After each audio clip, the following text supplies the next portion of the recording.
distinguished ladies and gentlemen. This debate or this presentation is all about having confidence again in governance and in politicians, more in fact on politicians. We in the CPC have decided that the important issues to be discussed at our present situation is firstly the security of the nation state itself. There is no point people working very hard only to be kidnapped and money demanded more than perhaps what they ever owned in life. There is no question of any serious investor anywhere in the world seriously coming to invest in Nigeria because... General, I will have to stop you. Good evening, ladies and gentlemen. My name is Nuhu Ribadu. I am 50 years, a child of independence. I hold a master's degree of law, and I was called to the Nigerian bar in 1984. I joined the Nigerian police force in 1985, and ever since I've been in the service of my country. I worked for 25 years. I reached the rank of Assistant Inspector General of Police. One of the last responsibilities I did was to establish the Economic and Financial Crimes Commission, which I led up to some few years ago.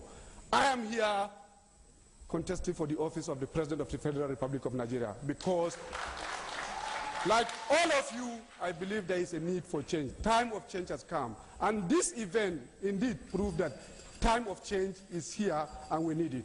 I am not here because of luck. I've worked all my life. I have deliberately and consciously come out to contest for the office of the President of Nigeria. I am young. I belong to the age bracket of vibrant young leaders in the world today. Your time is up, I'm afraid, Malam Ribadu. I'm going to have to stop you. Distinguished and respected ladies and gentlemen, my party, the All Nigeria People's Party, has 5 major focal areas, which is summarized as FEND. The F stands for freedom, E stands for equity, and N stands for nationality, D for development, and S for security. All of these factors are about human development. And for us to achieve and realize these 5 major objectives, we broke them down into 2 components. That is human development, which we call democratic humanism, and social justice. These are the 2 major channels through which we shall be achieving these 5 major objectives. Human development, of course, is about enhancement Your time of is the up, capacity. I'm afraid. On September 27, 2006, while briefing the Senate on your Commission's anti-corruption activities, you indicted Mr. Ahmed Bola Tinubu of corruption. You said, and I quote, "Bola Tinubu is a looter of international dimensions." Now, given what you said about Ahmed Bola Tinubu, can I ask you why Nigerians should believe you? Doesn't this raise serious morality and ethical issues about you, because you're now working with the man and trying to become the president of Nigeria? With respect, Kadria, I did not say so. I never said he's a looter of international standard or whatever. What I said, and I was making report to all the cases that we were investigating then, I said the case of Bola Tinubu was a case involving international dimension. It was not a case that was being handled by the EFCC. Therefore, I will not have much to say about it. In any case, I have never come out to judge and sentence an individual before taking him to the court.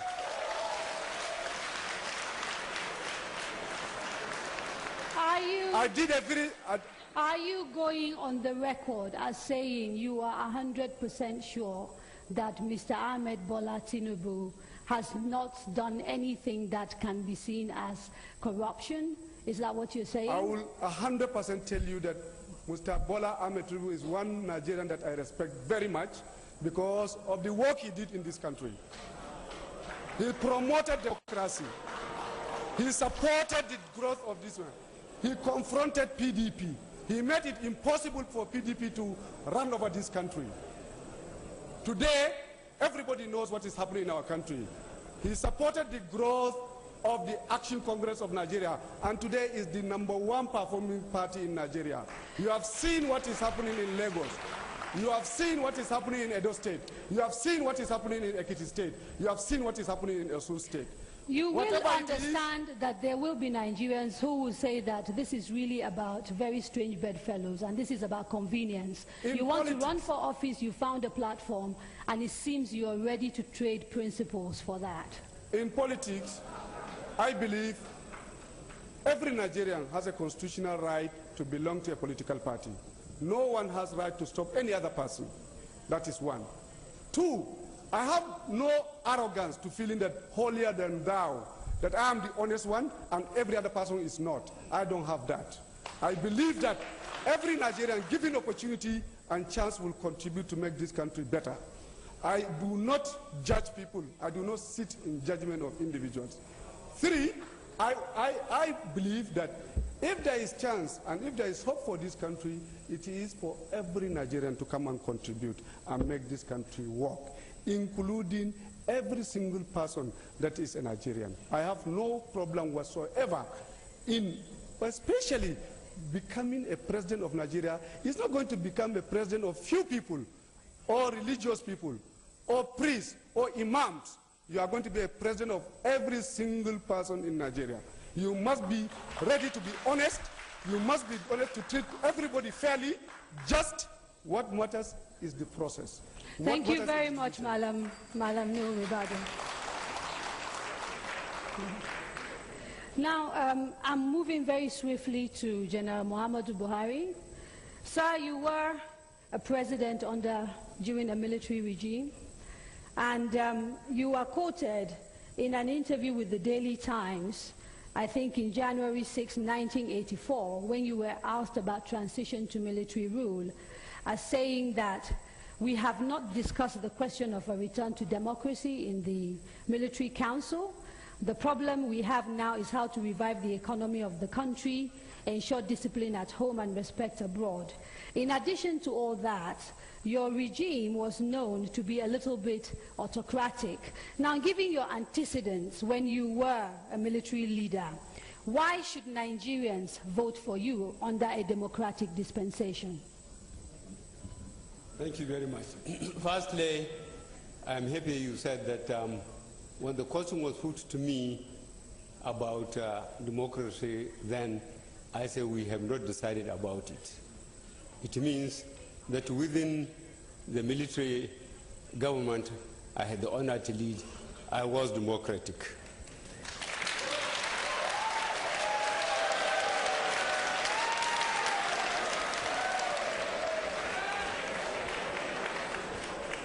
As the president of the Supreme Military Council, the chairman of the National Council of State, and the chairman of Council of Ministers, when I say we, these three governmental structures at the federal level, we decided on each issue, whether it is budgeting, whether it is on security, whether it is in any aspect of government, before the other part of government is given the opportunity to execute such a decision from government. There are ministries, there are parastatals, there are security institutions. So the part of the constitution that the military administration under me suspended were, of course, the election and the partisan politics. Okay, presidential debate hosted by NN24. Before the break, we were talking to General Muhammadu Buhari, one of the candidates, about his antecedents and whether, as a former military dictator, he actually has the right to ask Nigerians to vote for him. And unfortunately, we ran into problems with time, so I'd like you to conclude your statement and then we move on. Well, it's basically about the Constitution of the Federal Republic of Nigeria, 1999. Every person of the age of 18 and above can aspire to any office from councillor of a local government to the president.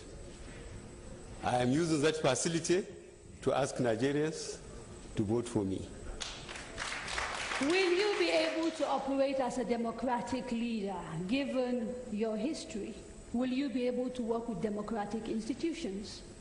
Yes, my antecedents in politics have shown that in 2003, I believe Nigerians know what happened. We lost an election. I didn't go on the street. I went to court and I spent 30 months. In 2007, again, I contested. Again, the Supreme Court was the last call. And it split, the decision of the Supreme Court split the court into two. 3 justices of the Supreme Court said the election was flawed. 3 said it can be managed. Nigeria could not run another election. The Chief Justice then casts the vote for the government then, which means I'm democratic. I spent 50 months in court asking for my right. The elections were rigged, and the international community observer team report and our internal observer team report confirmed that the elections were rigged. I didn't go to the street, I went to the court, and I spent 50 months in court between 2003 and 2008. Thank you very much, sir. I'm going to move very swiftly on to Malam Ibrahim Shekaro. Now, Malam Shekaro, Nigeria is a plural society, and yet in the state that you govern, Kano State, the Hisbah, which is the morality police, is known to brutally enforce Sharia, and in the process sometimes trampling on people's rights as enshrined in the Nigerian constitution.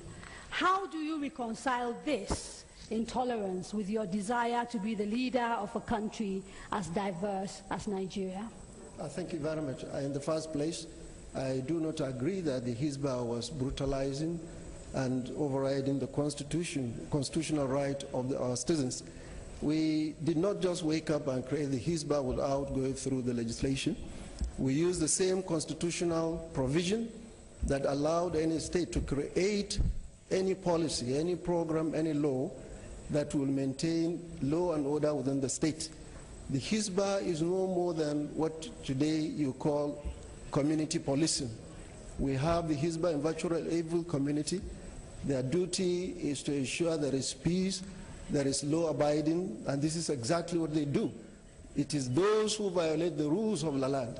And we did challenge anyone, whoever thinks that the Hisbah has done anything to him, contrary to the rules and regulations governing the land, to take his case to the law courts and challenge the creation of the Hisbah. So we didn't just by the wave of the hand created the Hisbah. It went through the legislation. There is law promulgated. In fact, the first item on the law of the Hisbah is the Hisbah is to assist the Nigerian police in the maintenance of law and order. Now, you say that, but in practical terms, the impact of the Hisbah in Kano has included killing a film industry that was providing employment, what is known in Nigeria as Kannywood. So there has been an exodus of filmmakers out of Kano who get harassed when they are on shoots, who have been asked to submit their scripts for inspection, and a total disregard of the people's right to express themselves through art in that particular way. No, I think it's totally wrong. The Hisbah has nothing to do with the censorship. We have a full-fledged censorship board created by law through the legislation. And the censorship board has created rules and regulations governing the conduct of any film industry. We have a right to decide what is right for the community. A government has the moral responsibility to protect the right, the interest, the aspiration of the society. So all we did was to create, we said, if you want to register and run a film industry, you should comply with A, B, C, D, E, F. And we told anybody who feels that any of these rules or regulations contradicts the provision of the Constitution of the Federal Republic of Nigeria should challenge us in court, and nobody has done that anymore. You seem to be very strong in terms of protecting the rights of the majority. What about the rights of the minority in societies that you govern? We are protecting. In fact, it may interest you to know that Kano State today is the most peaceful state in Nigeria. If you ask any of the so-called minority or the non-indigenous, they are quite happy, they are quite peaceful. In fact, today, you'll be surprised to find that those you call non-indigenous or even the non-Muslim prefer to go for settlement of disagreement within the community, either to the Hizbah board or to the censorship board. We don't have any problem at all. The rules are working, the society has accepted it, and the film industry is thriving very well.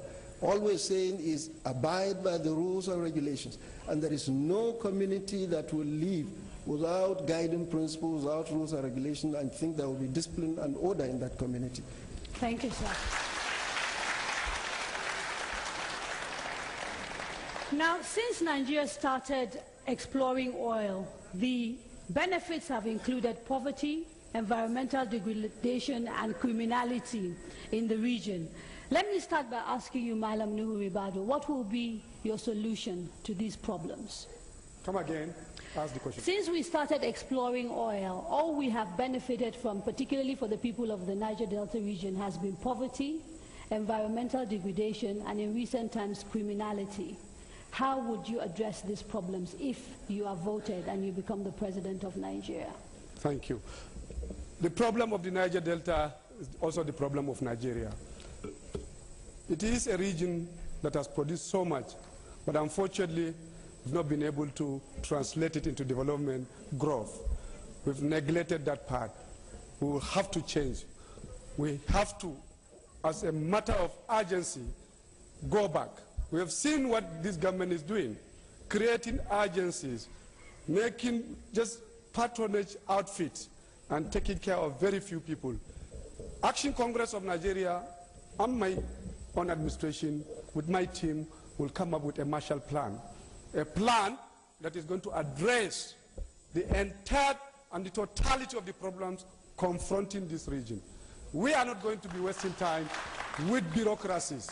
We are going to ensure the resources that is coming out from there, constitutionally supposed to go to that region, will be channeled and put into addressing those issues. The environment you talk, yes, it has to be addressed.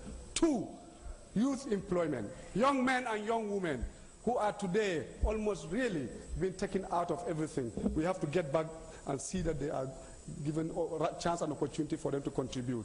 We have to work on issue of poverty. We must address and then come up with a system that will be able to inject money and make the private sector work in the Niger Delta. It sounds really good, but these are sort of just really very general plans. Can you be a little bit more specific? And that is what has been going on. The difference in the administration that we intend to bring in is that we are going to have a Marshall Plan. This Marshall Plan is going to address one by one. We have a program, for example, on issue to do with building houses. We have a program on building roads, road constructions. We have a program on employment. We have a program on supporting through SMEs, small-scale industries to come up. Individuals will be empowered for them to pursue whatever they want. We have specific things that are going to be addressed on the environment. We believe that the companies that are operating in that region has the responsibility, first and foremost, to ensure that wherever they are operating, it is a place that the way they made it, so they must maintain it. Indeed, that is one of the things that is lacking in that region. Ability for responsible agencies to play the role assigned to them and for us to see the difference. We do intend to come up with a comprehensive plan, not just Niger Delta, whatever you call it. Tomorrow, Ministry of Niger Delta. Next tomorrow, you are having an. It is not working. It has failed. We do intend to have. Thank you very much, Madam Buhari. Thank you, Madam Ribadu. General Muhammadu Buhari, how will you deal with the issue of militancy in the Niger Delta? Well, we know how militancy started. Young people were armed, given ammunition, and sent against political opponents. Honestly, we know what happened.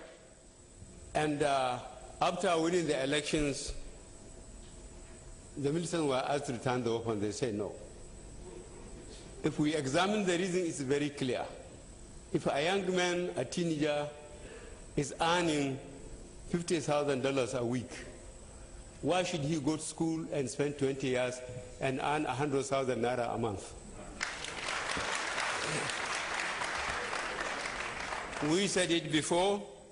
In the CPC, we decided that the leadership, the traditional leadership, the operating company leadership, and the government at all the 3 tiers of government would have to come together and critically examine the issue of militancy in the Niger Delta and deal with it within the Constitution of the Federal Republic of Nigeria.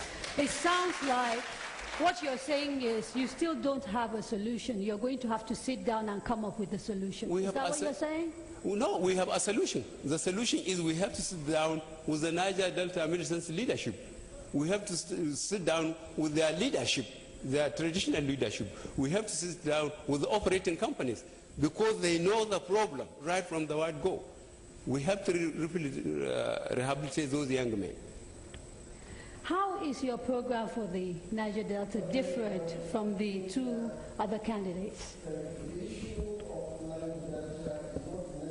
About the militants. You see, coming from my background as a trained guidance counselor, you need to go back to the root, get back to the community. There is something that tells them that there is total loss of confidence in governance. Before this young man,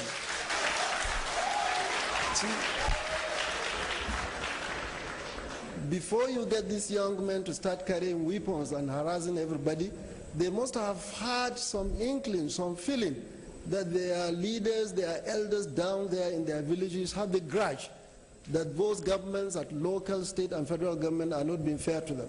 The sum total of the problem of Niger Delta is a problem of total loss of confidence, and the only part, the solution to do, of course, when you are dealing with the militants, you have to go back and address the issue of loss of confidence. How do you address this local problem that they are having? Nobody seems to be going back to that. It's not about getting these militants and asking them to bring the weapons, giving them money. We've done that. The amnesty is no longer working. They are going back to the root because we have not addressed the issue. It's not about 1-2 year issue, but the issue is go back to the root, sit down with them, discuss with them, and allocate appropriate funds at all levels to make sure that the problems are adequately addressed. Now the thing is, you know, we keep hearing sit down with the militants, talk to them, but existing governments have sat down with the militants. I mean, we have an ongoing amnesty. What I'm saying is not about the militants. Program. The government is sitting with the militants. It's not about just the militants. What are you doing about the old and the young and the people back home in the communities? It's not just about the militants. The militants are somehow speaking loud the minds of the teeming population back home. If you call just the leaders of the militants, this is just one of the byproducts of the grudge back home. What you need to do is to go back and sit with the communities, identify what the root causes are, what are the problems, what measures are you going to take at all levels of government and address the issue. Now, Malam Ribadu, you know that there's a PIB bill that is making its way through the legislative arm of government, a petroleum bill. Yes. Are you satisfied with the role of multinational oil companies in Nigeria? If you're not, what are the areas that concern you, and what would you like to see changed? I'm not satisfied. And indeed, the bill itself, there are so many areas that will require improvement and changes. It's a good thing because it is a progress in what we've been. The fundamental thing that we need in this industry is openness, transparency, accountability in the way we manage these resources. Today, NNPC is a closed place. No one knows what is going on there. It's a small clique of people who are in control of it. They are in conspiracy with the oil companies. The oil companies are at home and feeling safe. They do what they like, no questions asked. They are almost literally above the law. It has to change. They cause the problems that we found that is happening today in the Niger Delta and indeed the oil industry. I wanted to say, and I will say it again, that the problem the insecurity, the lack of inability to get the maximum out of that industry, and indeed the Niger Delta, is simply because we've not been able to address those fundamental issues. Issue of economy and justice. Economy, ability for us to get maximum out of what we have. Use it properly in a way that people will see benefit. 2, if you want peace, you must go through the road of justice, fairness. The oil companies have been in conspiracy so far. They have not been on the side of Nigerians. Are you not concerned that you're sitting talking about multinational companies who contribute a lot to the Nigerian economy, that you might actually scare people off investing in Nigeria? Well, they should know that it is in their own best interest that when we should have peace there. For them to do business, for them to make maximum out of whatever is on the ground, they must work towards also ensuring that the people are okay and happy. We have seen it happen in Botswana. Botswana is a country with similar history with Nigeria, a country that depends on natural resources. But it is a country that made good use of their own resources, simply because from the onset, the companies that are exploiting the resources participated in the growth and development of the local community. This is what is needed. This is the area we should go. So far, we have failed. There is a total disconnection between the oil companies and those who are operating in the Nigeria. Thank you so much, Malam Nuhu Ribadu. You are watching the 2011 NN24 presidential debate. Now, Malam Shekarau, let me start with you for this particular section of the program. What would you do if you are elected as president to provide adequate and sufficient power supply so that the Nigerian economy can be kick-started? Thank you very much. It is a reality that the issue of power supply is the backbone for the development of our economy. The federal government has been attempting, of course, without achieving any success so far. What I believe is that we need to address the issue seriously. I am totally for the decentralization and privatization of the power sector, and also encourage the various segments of the society, be it the private sector, the public sector, to come together and create an environment that will enable investors to come into this sector. This has been said, but it has never been practicalized. That is why up till today, a number of states, including my state, we have done a lot of effort to bring in investors into this sector, but the various cumbersomeness of the process, the procedure. Remember, the federal government, that is the power holding company, is still owning the transmission and the distribution network. So even if you bring an investor that is coming to generate energy, you have to go into discussion, which is not within our control at the state level and the private sector, about the distribution network and the transmission network. So what we need to do is to make sure this sector is totally decentralized, but before you do that, you need to bring it up a little bit so that it will attract investors to come into it. But this is part of the plan of the present PDP government, so you're not doing anything different than from what they are doing. It is one thing to plan, it is yet another thing to sincerely and seriously pursue the plan and execute it.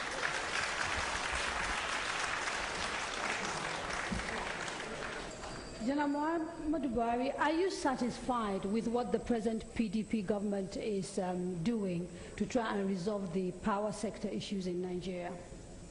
Certainly I am not. We have to try and see where were we in 1999.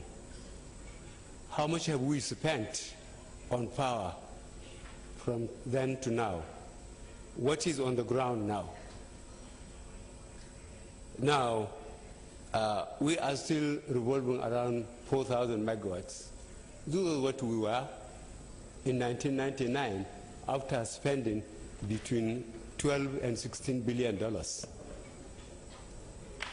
There is a very big question mark for the ruling party, the PDP, to account to Nigerians what happened to that money, because the power is not available. Our old infrastructure, Kayenji, Jebba, and the thermal stations, what is happening to them? One would have thought they would first be brought into stream properly by optimum power from them, instead of going to build another 7 thermal stations, which none is on the ground yet, as far as we know, and we are not sure where the money is. There is going to be, and there is a very big question mark on how the infrastructure has virtually collapsed. So we understand the problems. Yes. How will you solve them?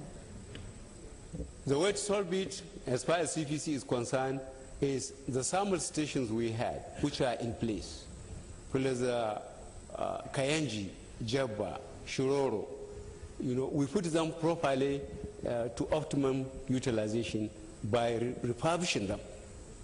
And then simultaneously, the government can afford it because we have the resources for the new ones that are to come up, like Mambila Plateau, which would give at least over 3,000 megawatts in itself. Are you prepared to give a promise to Nigerians today about the amount you would produce and within which period if you are elected as president? When we are elected, to be frank, we have to see the problem on the ground. How much is spent? What is our capacity of production at the time we are sworn in? And what happened to all the resources put into power between 1999 and now?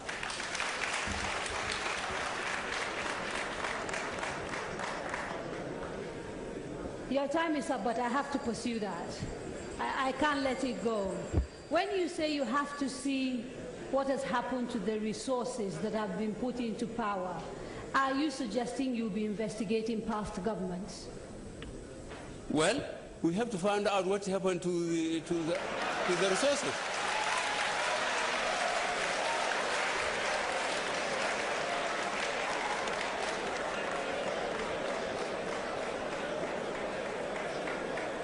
What the statement I am making... Can we have some silence, please? Thank you. The statement I am making, to my understanding, is very clear. We know where we were in 1999 when the PDP came. We will find out how much we spent up to today and how much power we have now. We know we had about 4,000 kilometers in 1999. We don't have more than that. And we have between 15 to 16 billion dollars, not naira. Okay, thank you so much. In between. Thank you.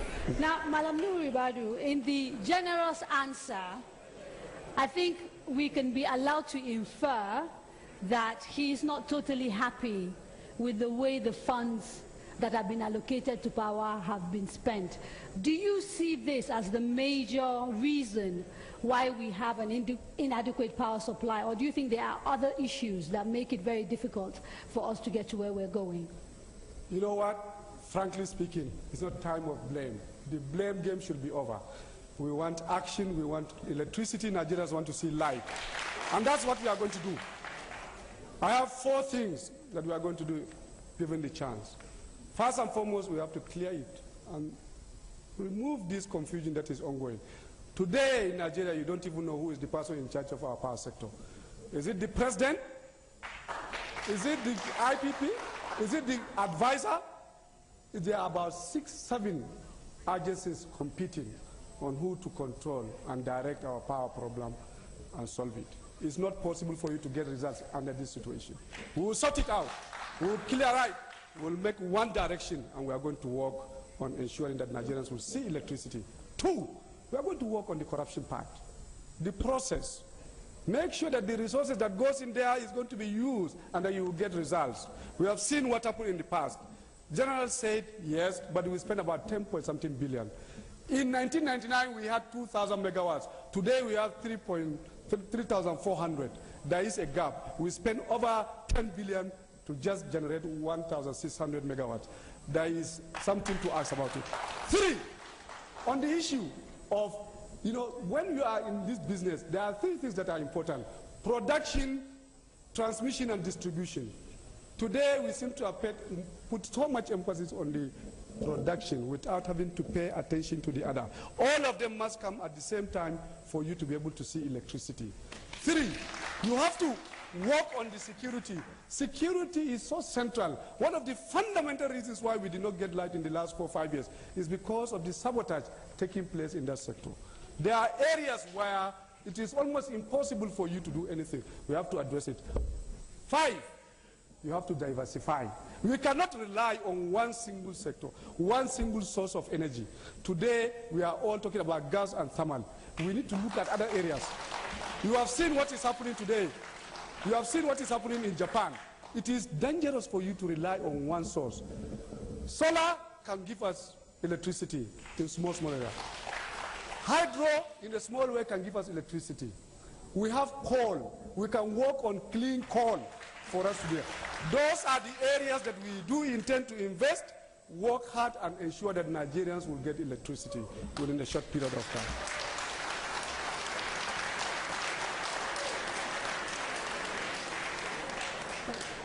Thank you very much, Malam Nuribadu. Now let me go back to Malam Shekarau. Power, of course, is just one of the infrastructural issues we have in Nigeria. There are many others. We have issues with roads. People die regularly on our roads. The impact of roads means also goods and services. People are not able to move freely and as they should. Air travel is perhaps one of the safest ways to move things in Nigeria now, but of course we know that is very expensive. I'd like to get a sense of what your party and you as president will do to sort of address the other infrastructural problems in Nigeria. Well, I think the general problem of provision of infrastructure in Nigeria is not necessarily about the planning of what is required and what Nigerians would like to see. It is the same problem of lack of sincerity and commitment to service. We've just heard from my colleagues how much the amount of billions of dollars that the federal government, the PDP government, has sunk into the power and the energy sector, and nothing to show about it. The services are not there, the money. I think the same goes with the road infrastructure and most of the other infrastructure. When we come on board, given the chance, we are going to ensure sincerity of purpose and commitment to the service of the people and judicious management of resources. If I may give you an example quickly, this morning before I left Kano, I commissioned 150 million liters of water per day, the biggest in West Africa, and we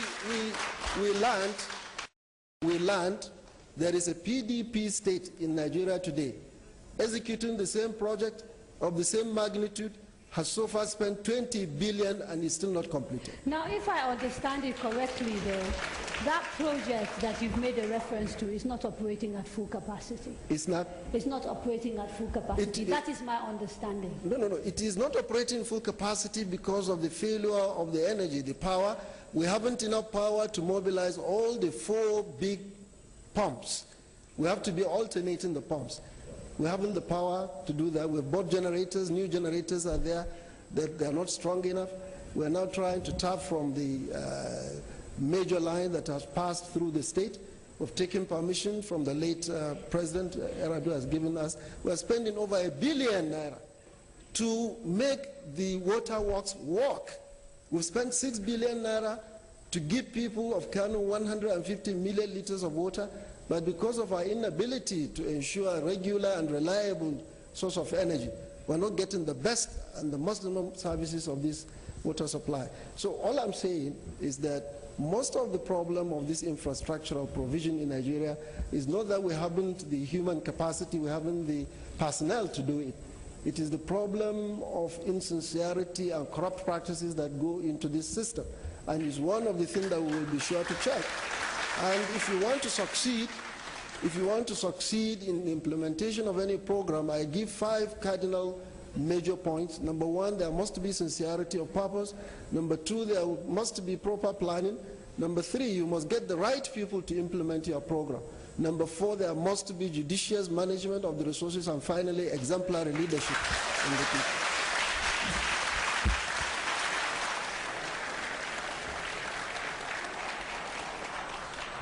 Thank you very much, Malam Shekarau. Now, I want to stay a little bit longer on the economy, and General Muhammadu Buhari, I'd like you to tell Nigerians what you would do to correct the anomaly that we see in the Nigerian budget. We just had a budget passed in which recurrent expenditure takes a disproportionate amount compared to capital expenditure.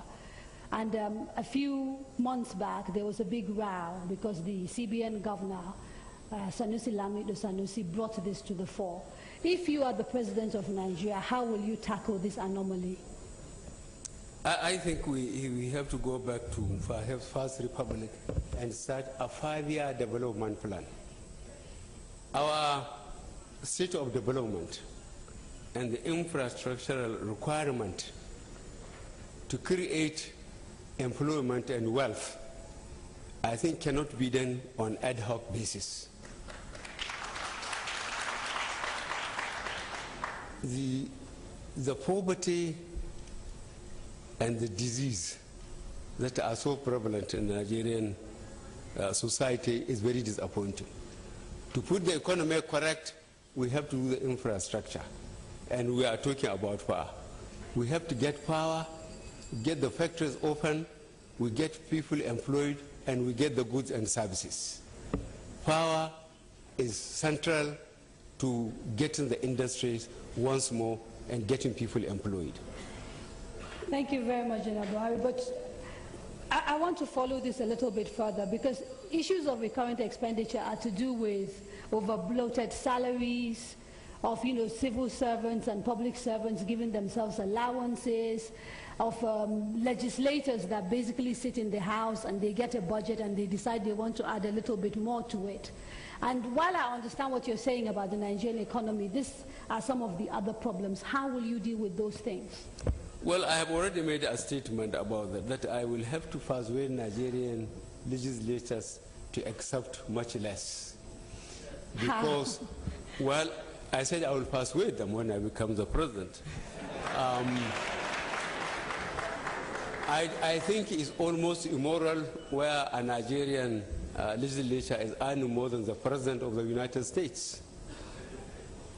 Thank you very much, General Buhari. Yes. Malam Ribadu, how will you correct this anomaly? As the president of Nigeria, I will change it. How? I will make sure, because I make the budgets. I send it to the National Assembly. It is my government, though I work with the National Assembly, but it is our responsibility as a president and the team that you have will lead and then give the direction and the economic chart of the country. What if they refuse? I will insist that the resources, the money that we have, will go to growth and development, not just to continue to service government. It is not right. It's not possible for you to continue to take 75% of what you have and continue to just run government. How do I do it? Simple. Today, in this country, you have over 500 agencies and parastatals. We do not need them. We will reduce them. We will make them in the way that they do not have to tolerate. We do intend to also redirect the economy to the private sector, concessioning, get the private sector to participate. I'm afraid I've been told that your time is up. I'd like you to take a stab at that question, please, Malam Shekarau. Problems. Number one is the issue of several leakages along the line, fraud going on. I'm happy my brother Nuhu Ribadu has said there are a lot of multiplication of agencies. With all due respect, I want to say that the agency he headed was one of the agencies that we need not to have, because, you see,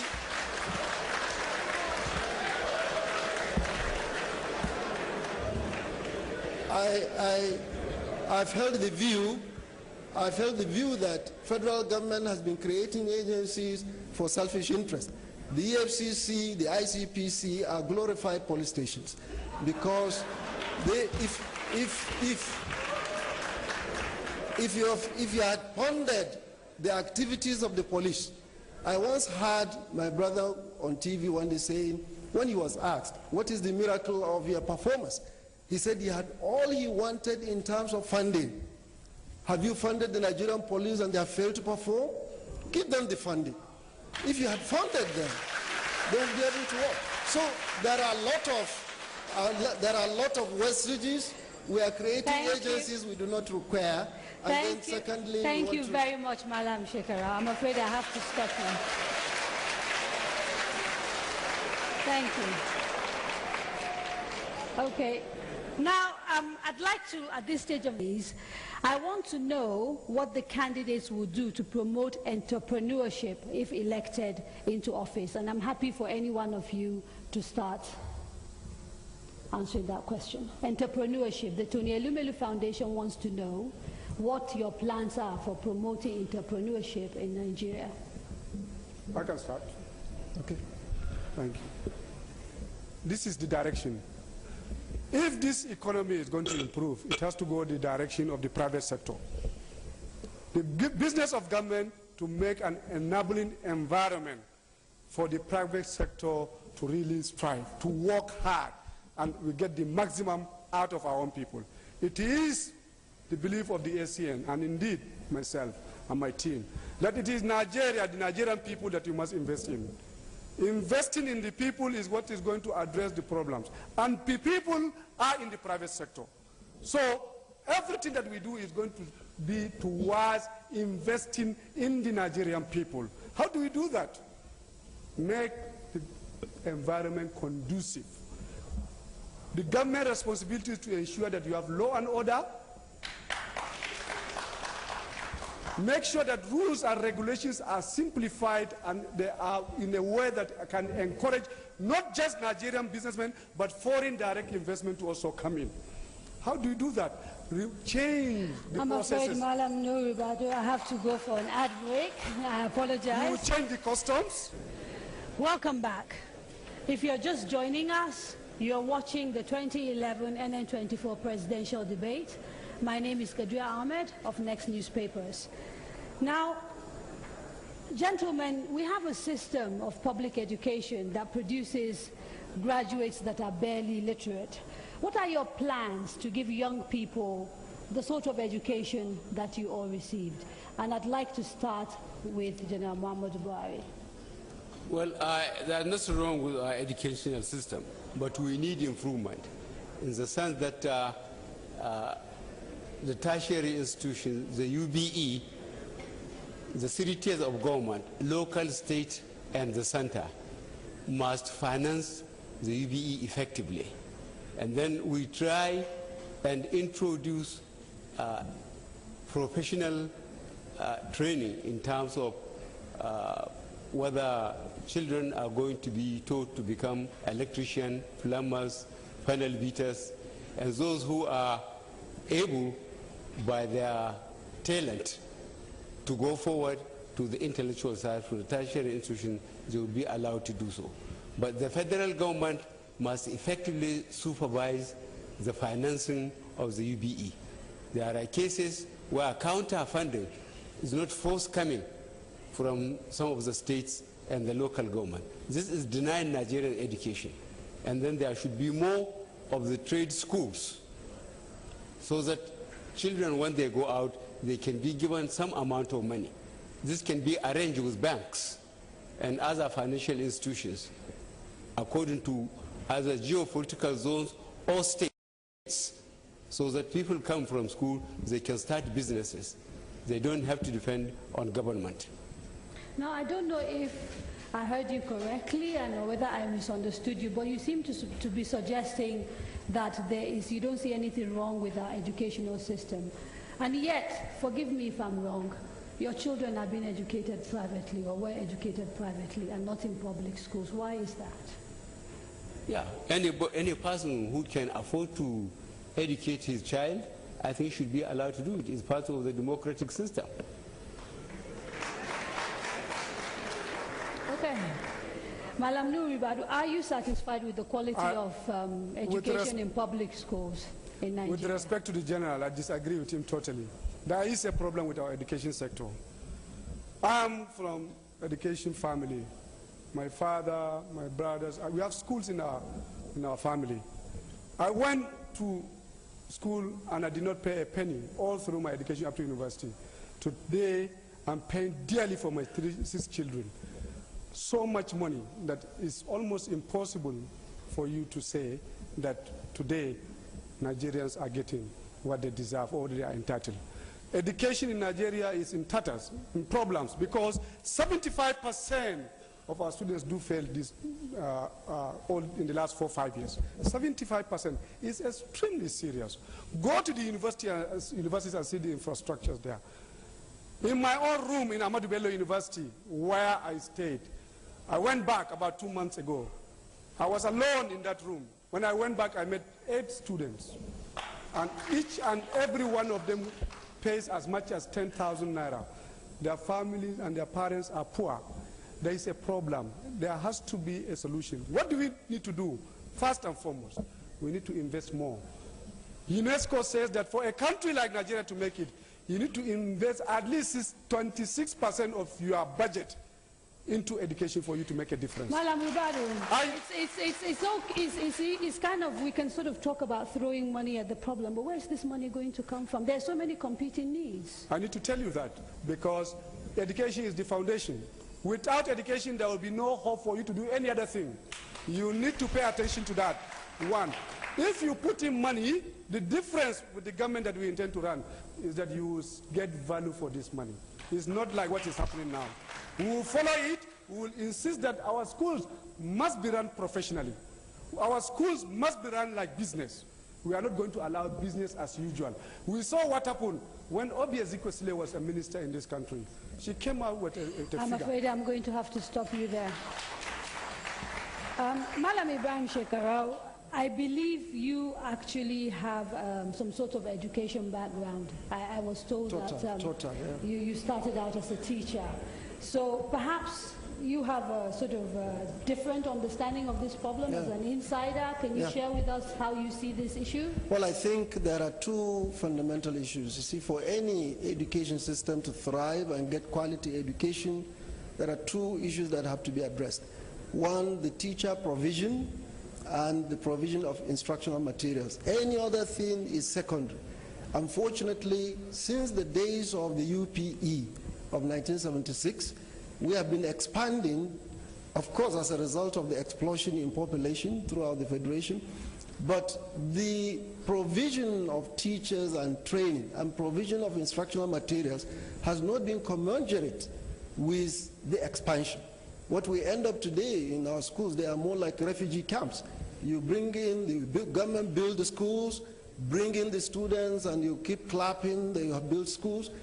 How much of the teacher provision have we addressed? How much of the instructional materials have we addressed? This is why when I came in 2003, in Kano, for example, one of the major things I addressed is the teacher provision. At the secondary school level, I found slightly more than 4,000 teachers on ground. You'll find a school without a science subject, without a teacher in physics, without a teacher in chemistry, without a teacher in mathematics. Between 2003 to date, I have employed over 6,000 fresh secondary school teachers, which is twice the number. Of course, the issue of infrastructure, classroom dilapidation, and so on is still there, but it is one thing at a time. It takes you 1 jump to fall into a ditch. It takes you 1,000 jumps before you come out. We've neglected all of these factors for too long. The only solution is that we commence rigorous drive in teacher provision, teacher training, upgrading their quality and ensuring that the right facilities of instructional facilities are provided, laboratory, workshops, and so on. Because if you don't do that, and this is not limited to primary, secondary, I'm afraid I'm going to have to stop you. Your time is up. Now, something that is as important as education in this country is the issue of health. Yeah. Our public health care is in a dismal state. I want to hear what your plans are for reforming the healthcare system. To improve the public health care, you need 2 or 3 major quick actions. Number 1 is the issue of general public enlightenment. Up till today, in our rural areas, there is a lot of need for public enlightenment. Secondly, we must go back to the primary duty, the primary healthcare level. Unfortunately, most of our tertiary hospitals, the teaching hospitals, have no business with small ailments.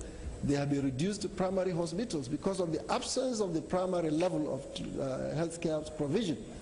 Otherwise, the teaching hospitals, the general hospitals have no business with small cases of immunization, for example.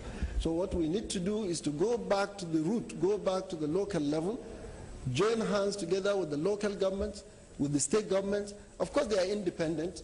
If I become the president tomorrow, I'm not going to dictate, but I will create a situation whereby we'll discuss with the local government authorities, with the state authorities, to initiate some understanding of public. We give the lead for them to pump in more resources in providing primary healthcare services and general enlightenment. This will bring up the level. Then the state government will concentrate on the general hospitals. Just as I've done in my state today, we have tried to create more of the primary healthcare centers.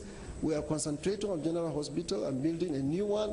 And we are creating a new pediatric hospital of over 3 billion naira, the first of its kind in Nigeria today. I'm sure you will agree that immunization of children is very central to the health, the public health. And yet, under your watch, in Kano State, you stopped the polio immunization program. I know you're coming to that. And yes, and many children.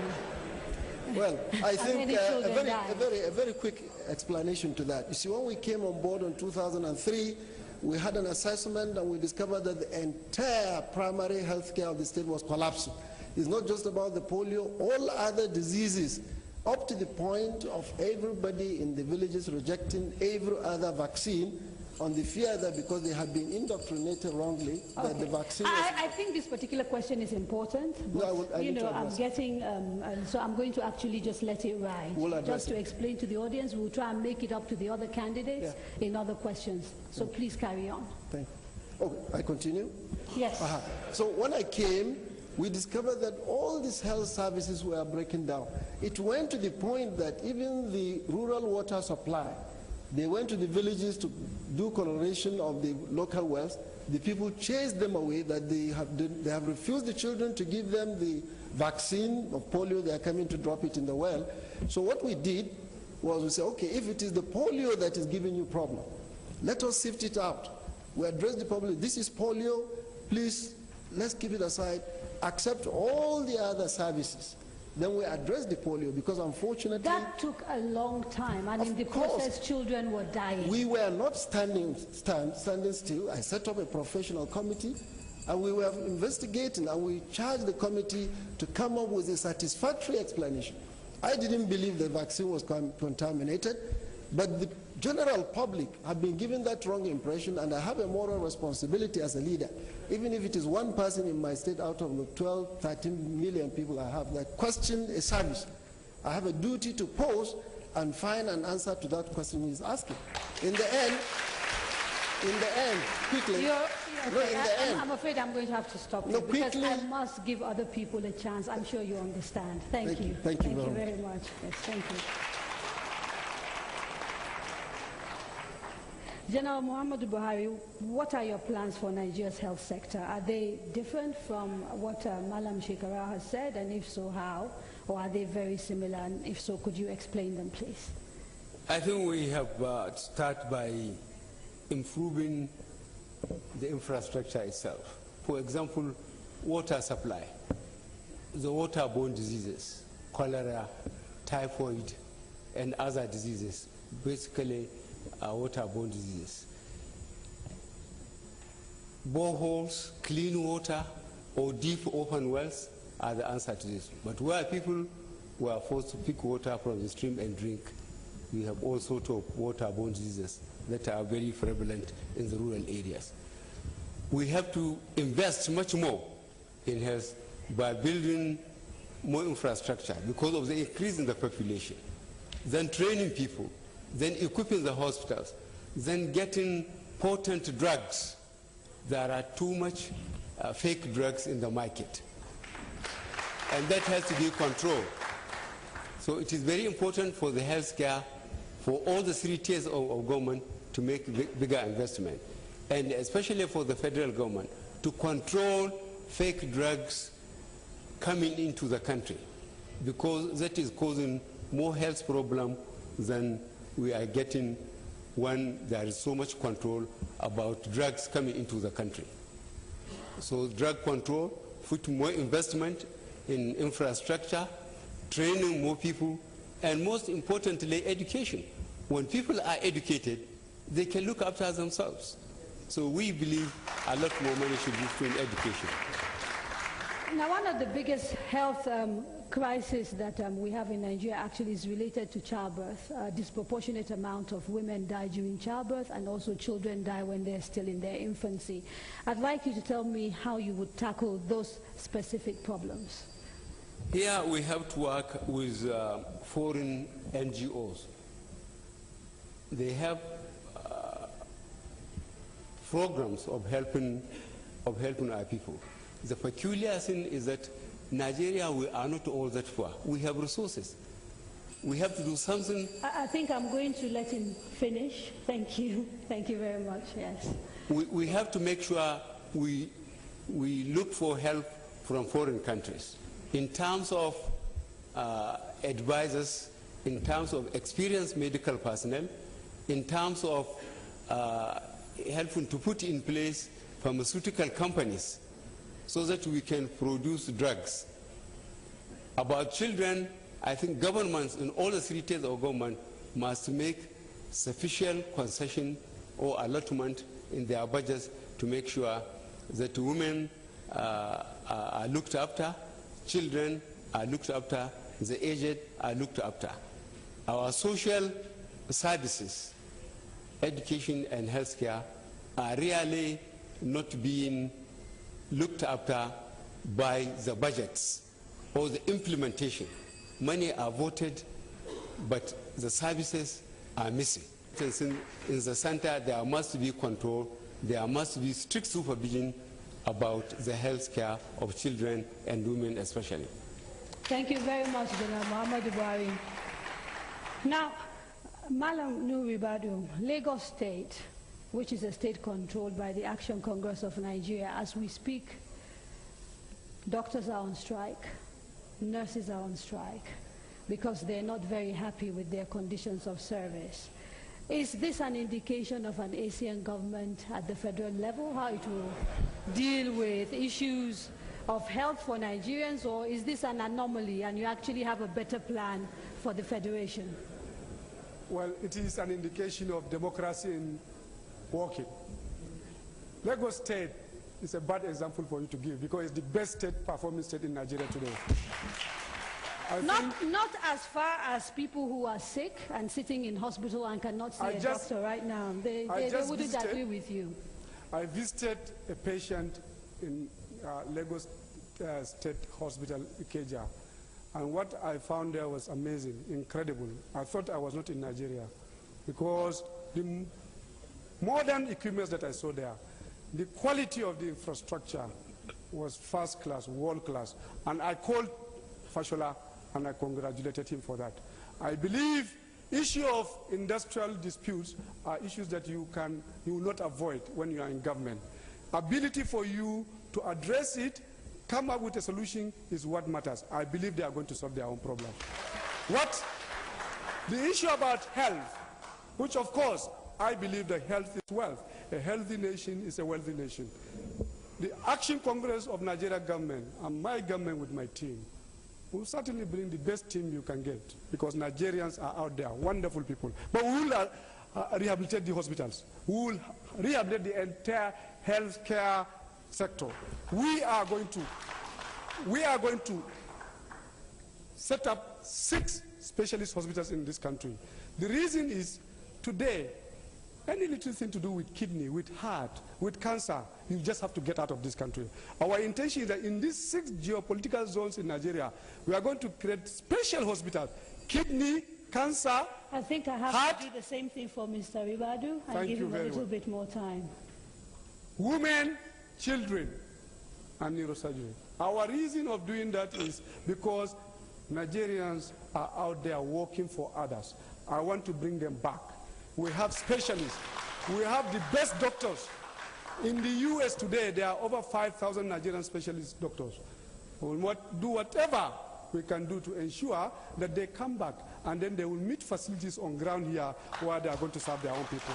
I do intend to do that. We also will engage the private sector. Private sector can play a role in health delivery. We have a now healthcare scheme, insurance. We will strengthen it. It's not bad, but we can do better. We do intend to fund drug manufacturing, not just to say that we are going to stop bad drugs coming into our country. We will create good drugs. We will manufacture them internally in Nigeria. We are not going to wait for a corrupt government official at the border, custom, or the port will allow fake drugs into our own country. We will manufacture them here, and it is possible that we can do it. Those are some of the specific things. Malam Nuhu, thank you so much. Now, we have to go to an ad break in about a minute and a half, but very quickly, there's a question I must put to all of you. Disproportionate amount of leaders we've had in Nigeria have been from the north. Why shouldn't a southerner be the next president of Nigeria? You are all northerners sitting on this stage, and we have to do this very quickly. Want to start now? Yes, please. Okay. Anybody? I think,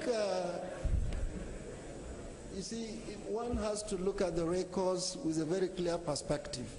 When you talk of Nigerian leaders right from independence, what proportion of it is military, what proportion of it is democratically elected leaders? Because if by any chance, by accident of service, accident of history, you get chains of military people taking over government, and largely they are from the north, that is an accident. It's not, as far as I'm concerned, but when you're talking of the democratically elected people, I think the field should be open. This is democracy. And this is why all of us, I am not contesting simply because I'm a northerner. I am contesting because I know I can do it, and I'm presenting myself to contest. The position I mentioned does not necessarily mean that I do not recognize the need for equity and equitable distribution. You see, unfortunately, PDP has corrupted the word zoning. I would rather use the word balancing.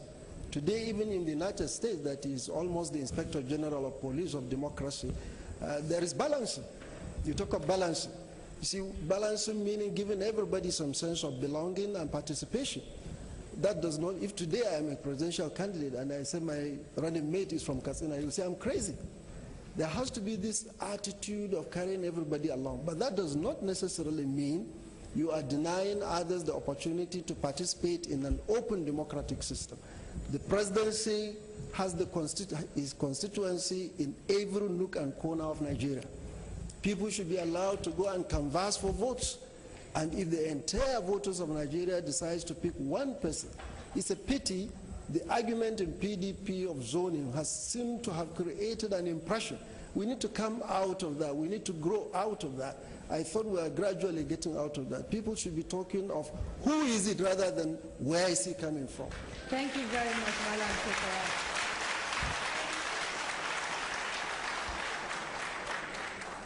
Malam Nuhu Ribadu. Well, Governor Shekarau said it, but it's a little bit even more than that. 50 years after our independence, we are still talking about zone, north, south, east. I think it's time for us to put it aside. We just have to look at this country as one. Poverty, insecurity has no region, has no zone. And those are the problems that is confronting us today. What matters today in our country, I believe, is to get honest, trustworthy, competent leader that is going to address the problems of all Nigerians. You are not going to be a president of one part. You are certainly going to be a president of Nigeria. It is time for us to really put this aside and start looking at Nigeria as one. If you continue to complain, even within the zone, if you are talking about, there is this northeast part of Nigeria, northeast, that has never produced a president. What are you going to talk about it? Thank you very much, Madam Nuri. That is General Muhammadu Buhari, please. Well, this zoning problem, we know who brought it. Our party, Congress for Progressive Change, we said our constituency is the Federal Republic of Nigeria. And Nigerians will have the right to choose from all other parties. We are multi-party democracy.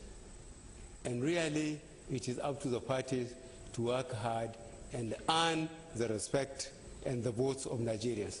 What we are fighting for is free and fair election.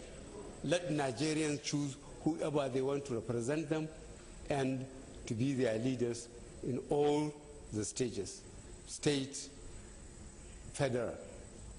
There is no point of anybody bringing a question of from northeast, I'm from northwest, I'm from southeast, I'm from south-south. Let Nigerians make the decision. Thank you very much, Muhammad. Now, 4 of you are contesting for this office. There's only one chair. 18. I said 18.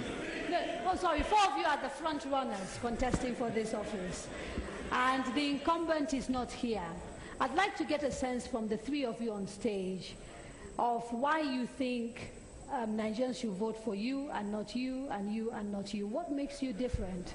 Why General Muhammadu Buhari and not Nuhu Ribadu and not Malam Shekarau? Because at the end of the day, it cannot be all 4 of you or the 12 of you or the 18 of you. It's one person. That is the beauty of democracy, multi-party democratic system. I have drawn a parallel with what happened in the Soviet Union in 1991. A whole empire in the 20th century collapsed without a single shot being fired. Now there are about 80 republics. It is then that I feel that was that one I become a converted democrat, multi-party democratic system, with the biggest caveat that elections must be free and fair. Let the Nigerians decide. Yes, but why should they decide in your favor and not that of the other candidates? In other words, I'm saying you have a platform, you're talking to Nigerians, tell Nigerians why they should elect you and not all the other candidates, you know, that are standing for the same office. Okay, if you insist, I will tell Nigerians why I want them to elect me. Under a different system, I have been a governor, 6 states. I have been a petroleum minister for 3.25 years.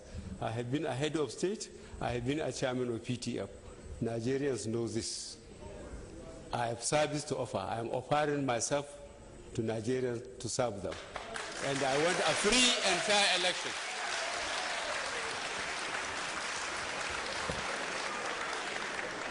Madam Nuru Ibabu, why should Nigerians elect you and not General Muhammadu Buhari or Malam Ibrahim Shekarau or even President Goodluck Jonathan?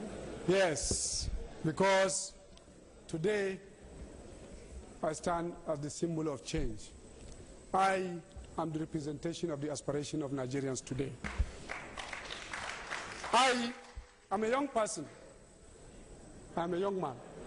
I belong to the age of leaders who are doing well in the world today. And that is where it matters. I have been in government and I have the experience in the last 25 years. Others have been in retirement in the last 25 years.